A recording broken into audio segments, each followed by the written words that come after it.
Hi guys, good afternoon. So இதயம் serial review பார்த்துடலாமா? எல்லாம் ரெடியாக இருப்பீங்க. ஏன் கைஸ் வியூஸே போக மாட்டேங்குது? ஒரே ஒரு தடவை தான் நான் இதயம் சீரியல் போட்டேன். அப்போ வந்து நல்ல வியூஸ் போச்சு. அதுக்கப்புறம் வியூஸே போக மாட்டேங்குது. என்ன பிரச்சனைனே தெரியல. யூடியூப்ல பிரச்சனையா, இல்லை நான் வியூஸ் போக மாட்டேங்குது, என்ன இதுன்னு தெரியல, இல்லை ஷேர் பண்ண மாட்டேங்கிறீங்களா, ஒன்றுமே புரியல. ஷேர் பண்ணுங்க guys, நிறைய ஷேர் பண்ணுங்க, லைக் பண்ணுங்க, சரிங்களா? சப்ஸ்கிரைப் பண்ண மறந்துடாதீங்கப்பா, சரியா? சரி, எபிசோடு என்ன ஆச்சு அப்படிங்கிறத எல்லாம் பார்த்துடலாமா? ஸோ நிஷா வந்து பார்த்தீங்கன்னா உள்ள விட மாட்டாங்க. யாரு? அழகரை ஆண்டாளி உள்ள விட மாட்டாங்க.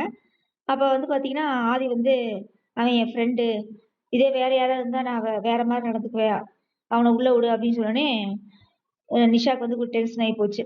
நான் அப்பயே நினைச்சேன் இவ உடனே போய் அமெரிக்கா தான் கூப்பிடுவான்னு. அதே மாதிரியே கூப்பிட்டான். போனை போட்டோன்னே நான் தான் அவனை உள்ள விட வேணாம்னு சொன்னேன்ல, ஆதிக்கு எந்த இது வர வேணாம்னு சொன்னேன்ல, தெரிய வேணாம்னு சொன்னேன்ல, நீ எதுக்கு இப்படி பண்ற, அவனை எதுக்கு உள்ள விட்ட? அப்படி நான் என்ன பண்றது? ஆதி நான் எதை சொன்னாலும் கேட்க மாட்டேங்கிறான் அப்படின்னு சொன்னே. சரி, நீ போனை கொண்டு போய் அங்க வை, அவங்க என்ன பேசுறாங்க நான் கேட்கணும் அப்படின்னு சொல்லிட்டு நீ மாடிப்படியில இருந்து அப்படியே ஒட்டு கேட்குற போனை ஆன்ல வச்சுக்கிட்டு.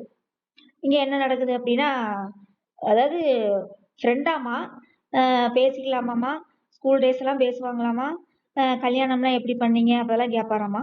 இந்த 4 வருஷம் நினைவுகள்ல வந்து என்ன நடந்தது அப்படிங்கிறத அழகர் வாயை திறந்து சொல்ல வருவாப்புல.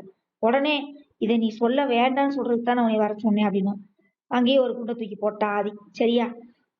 அதாவது 4 வருஷம் நினைவுகளை வந்து இவன் தெரிஞ்சுக்க வேண்டாமாமா, இவனும் சொல்ல வேண்டாமாமா அப்படின்னு சொல்லி சொல்றாப்புல. உடனே நிஷாவுக்கு ரொம்ப சந்தோஷம். உடனே நம்ம எதிர்பார்த்த மாதிரி ஆதி அப்படியே தான் இருக்காப்புல, ஒன்றும் பிரச்சனை இல்லை, நீ சீக்கிரம் அவனை அமெரிக்காவுக்கு அனுப்புறதுக்கு வழியை பாரு அப்படின்னு சொல்லி போனை வச்சிடுறாங்க.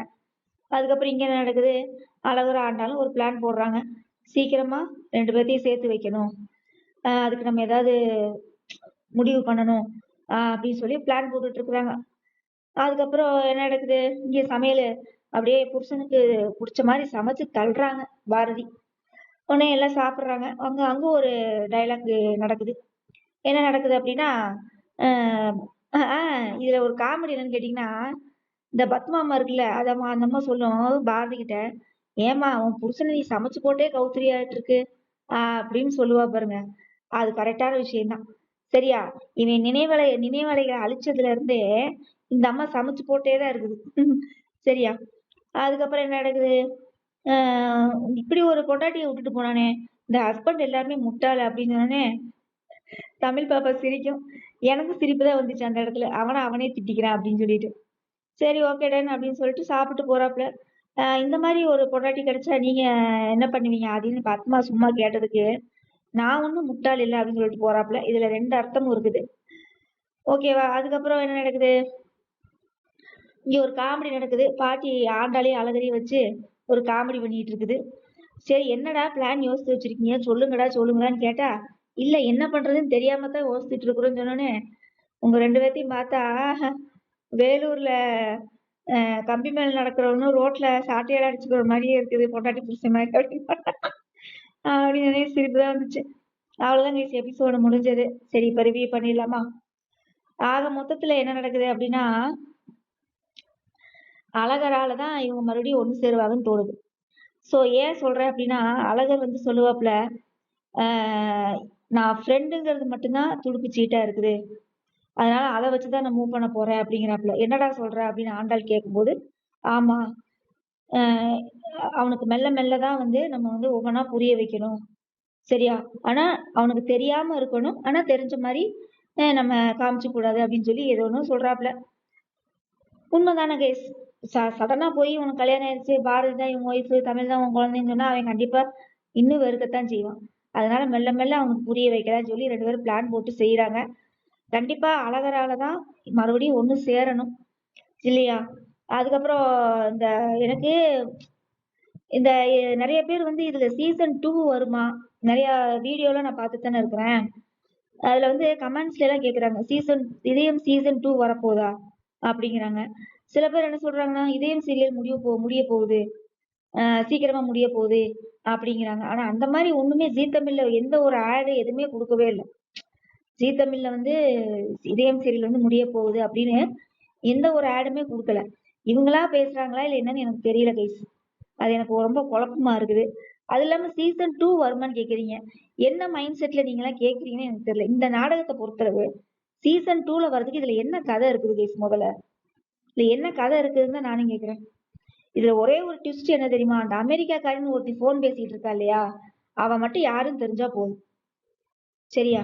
அவ யாரு, என்ன, எதுக்காக ஆதியை வந்து இப்படி இது பண்ணிட்டு இருக்கிறான்னு சொல்லி அது ஒண்ணு தெரியணும். 2வது தர்மலிங்கம் ஆளையே காணோம். அதோட அந்த அவங்க அப்பா அந்த ஆண்டாள் போட்ட போடுல போனவன் தான். 2 வாரம் 3 வாரம் ஆளையே காணோம். தர்மலிங்கம் சீரியல்லே இல்லையாட்டு இருக்குது. சரியா? தயவு செஞ்சு அப்படி நீங்க சீரியல் முடிக்கிறதா பிளான் போட்டிருந்தாங்கன்னு வச்சுக்கோங்களேன், ஒருவேளை எல்லாத்தையும் வர சொல்லி தர்மலிங்கம் வந்து திருந்துற மாதிரி ஆதிக்கிட்டையும் பாரதிகிட்டையும் மன்னிப்பு கேட்டு, சரியா? அதுக்கப்புறம் இங்கிட்டு வந்து வாசுவோட அம்மா அப்பா எல்லாத்தையும் வர சொல்லி, இங்கிட்டு பாரதிக்கு அவங்க அம்மா அப்பான்னு ஒருத்தங்க வந்தாங்க நாடகத்துல வந்து முதல்ல வந்தாங்க நாடகத்துல. சரியா? பாரதிக்கு வந்து அம்மா அப்பான்னு ஒருத்தங்க ஒரு 2 கேரக்டர் வந்துச்சு. அந்த 2 கேரக்டர் செத்துச்சா பொழைச்சிட்டாலே தெரியல. அந்த 2 கேரக்டரையும் உள்ள கொண்டு வாங்க. சரியா? அதுக்கப்புறம் இந்த ஆதியோட அம்மா செத்தாங்க பாத்தீங்களா, அதை கண்டுபிடிக்கணும் முதல்ல. அதுல ஏதோ ஒரு ட்விஸ்ட் இருக்குது கைஸ். சும்மாலாம் வந்து அந்த அம்மா வந்து சும்மா போய் தண்ணிக்குள்ள எல்லாம் விழுந்திருக்க மாட்டா. எனக்கு தெரிஞ்சு வேற ஏதாவது நடந்திருக்கு. கண்டிப்பா எனக்கு தெரிஞ்சு அவன் மாமிங்காரன் தான் ஏதாவது பண்ணியிருக்கணும். புரியுதுங்களா? அந்த மாமிங்கார ஒருத்தர் வெள்ளையும் சொல்லியுமா வெள்ளை சட்டை பேண்ட் போட்டு திரிவான் பாருங்க, சோடா புட்டியை போட்டுக்கிட்டு. அவன் ஏதோ ஒரு நாடகத்துல காமெடியா நடிச்சுக்கிட்டு இருந்தான். இந்த நாடகத்துல வந்து வில்லனா நடிக்க வச்சிருக்காங்க. அவன் தான் ஏதோ பண்ணியிருக்கணும்னு நினைக்கிறேன். தயவு செஞ்சு அதை ஒரு கண்டுபிடிங்க. ஏன்னா எனக்கு தெரிஞ்சு இந்த இதயம் சீரியல் முடியறதுக்கு வந்து இவனுக்கு ஞாபகம் வந்து பாத்தீங்கன்னா இவங்க லவ் பண்ணது, இவங்க கல்யாணம் பண்ணது, இதெல்லாம் இவனுக்கு ஞாபகம் வந்து பெருசு இல்ல. இவங்க அம்மாவை இவ திட்டியிருப்பா பாருங்க, அது மட்டும் இவன் மைண்ட்ல வராம இருக்கணும். அது அது ஒண்ணு. அப்புறம் இவங்க அம்மா சாவுக்கு பாரதி இல்லைங்கிறதை இவன் புரிஞ்சுக்கணும். சரியா? இது 2மே இருந்தா மட்டுமே தான் நாடகம் சூப்பரா நிறைவடையும். நீங்க சுபம்னு ஒரு எழுத்து போடுவீங்க இல்லையா, அதுக்கு அர்த்தமா இருக்கும். ஏன்னா ஜீ தமிழை பொறுத்தளவு எந்த நாடகமும் ஓப்பனிங் நல்லா இருக்கும், ஆனா பினிஷிங் நல்லா இருக்காது. ஒரு நாடகத்துல கூட பினிஷிங்கே நல்லா இருக்காது. சரியா? அதனால தயவு செஞ்சு அப்படி நாடகம் நீங்க முடிக்கிறதா இருந்துச்சுன்னா இந்த மாதிரி முடிங்க. பாக்குறதுக்கு ரொம்ப நல்லா இருக்கும். சரியா? சும்மா ஏனாதானு இழுத்து போட்டு முடிச்சு வச்சீங்கன்னு வச்சுங்களேன், கன்றாவியா இருக்கும். அது மட்டும் இல்லாம சீசன் 2ல இந்த சீரியல்ல எடுத்துடாதீங்கப்பா. யாருமே பார்க்க மாட்டாங்க. சுத்தமா நான்லாம் பார்க்கவே மாட்டேங்க. ஓப்பனா சொல்றேன்.